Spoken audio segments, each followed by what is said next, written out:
Joining us is one of those disciplined members, former prosecutor and Judge Laurel Lee from the great state of Florida. Welcome, Your Honor. Let's start with Nicolas Maduro. He's going to be in jail awaiting trial or prison for a long time.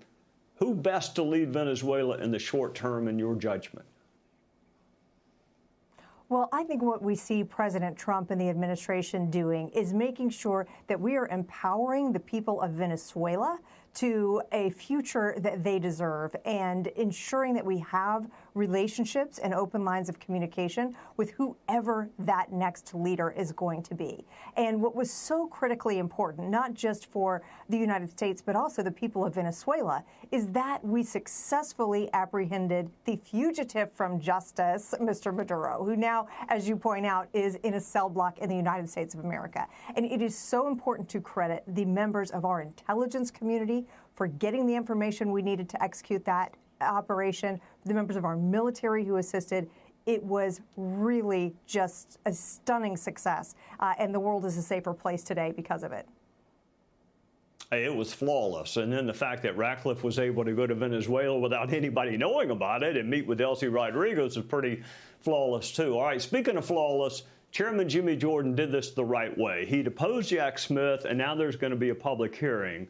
How can someone even as good as you are make an effective point in only 5 minutes?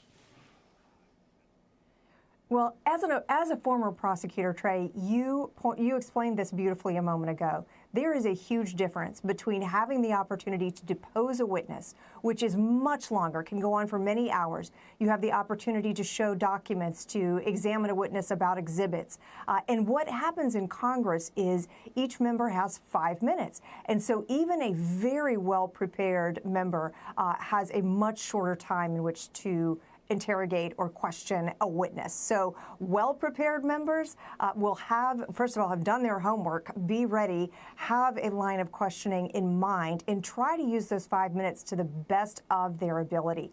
The reason it's so important that we do those public hearings, because there's no way to go into as much depth and substance as in behind a deposition, is because it allows the public to get some of the critical insight that we get and make those issues transparent, have the people that are there be accountable to the American public. So it will be a very important process for us in the Judiciary Committee on Thursday.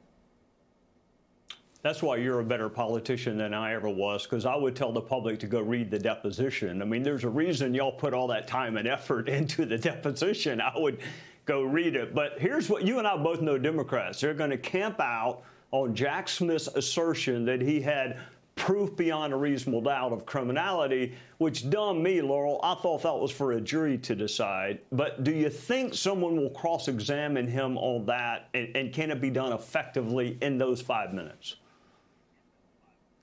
I am sure that someone will, because that's what we really need to focus on here. This is our opportunity to get insight into Jack Smith's theory of the case and a truly unprecedented charging decision by the Department of Justice. Even as they explained their case, there was no direct proof of knowledge or intent, which is really, as you know, unheard of in criminal cases. And so it really was a contortion of the law, of these statutory elements of the offenses that the president was charged with. And it should be something that every American, regardless of their political affiliation, stops and takes notice of, because this is not just important for what the president had to endure. It could affect everyone in our country if prosecutors don't follow the strict elements of the law. Well, I'll be watching, and I hope some members will consider ceding their time to you or Jimmy Jordan or another effective questioner. But regardless, I know you'll be prepared like you have been tonight. Thank you for joining us.